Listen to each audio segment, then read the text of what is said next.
I'm Aaron from PhoneDog.com, and it's been a crazy season when it comes to mobile. We had the Google event, which was canceled due to Hurricane Sandy, where we saw the Nexus 4. We had a Microsoft event yesterday in San Francisco, which I was at. Now I'm back in the office. All kinds of crazy stuff happening this season. But you know something else that's pretty exciting? PhoneDog's official smartphone rankings. Week 34 is just wrapped up, and I've got some pretty exciting things on this list that I can't wait to cover with you. Some things have changed around, some devices have flip-flopped on the list. Let's take a look at both the People's Choice chart and the Experts chart right now. But before I jump into that, if you haven't done you casted your votes, or have you heard about the PhoneDog official smartphone rankings for that matter, you haven't seen these videos, go to PhoneDog.com/rankings, cast your vote for your favorite device, and be sure to leave a review while you're at it at PhoneDog.com/rankings. So without further ado, let's get started on the People's Choice chart. In fifth place, with 46 votes, the Samsung Galaxy Nexus Global Edition. Now, this device is packing a 1.2 gigahertz dual-core TI OMAP processor,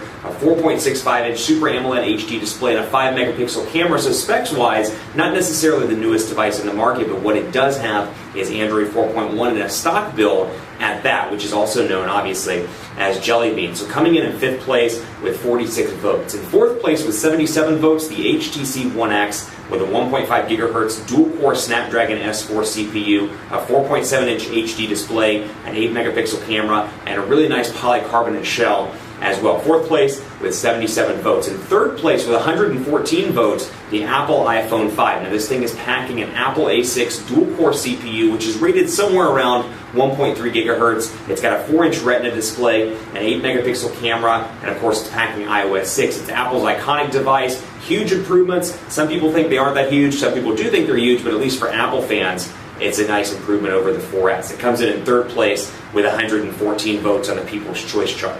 In second place with 347 votes, and pretty close to first place, the Samsung Galaxy Note 2. Now the US version is packing a 1.6 gigahertz quad-core Exynos processor, a 5.5-inch Super AMOLED HD display, an 8-megapixel camera, and Android 4.1 out of the gate with TouchWiz pre-installed over it as well for a user interface. So it's got that S Pen, it's a phablet or a smart tablet, whatever you want to call it, the hybrid between a smartphone and a tablet, and it's coming soon, if not already available, on your respective US carrier. And in first place, with 399 votes, topping the People's Choice chart yet again, the Samsung Galaxy S3, packing a 1.5 gigahertz dual-core Snapdragon S4 CPU, a 4.8-inch Super AMOLED HD display, and an 8-megapixel camera. Hopefully, we'll see the upgrade to Jelly Bean pretty soon on it in the United States. Now it's time for the Experts chart, and there have been some changes here as well. In fifth place in the Experts chart, the Samsung Galaxy S3 Global Edition, which substitutes 2 gigabytes of RAM for 1 gigabyte of RAM, but what you do get is that quad-core Exynos processor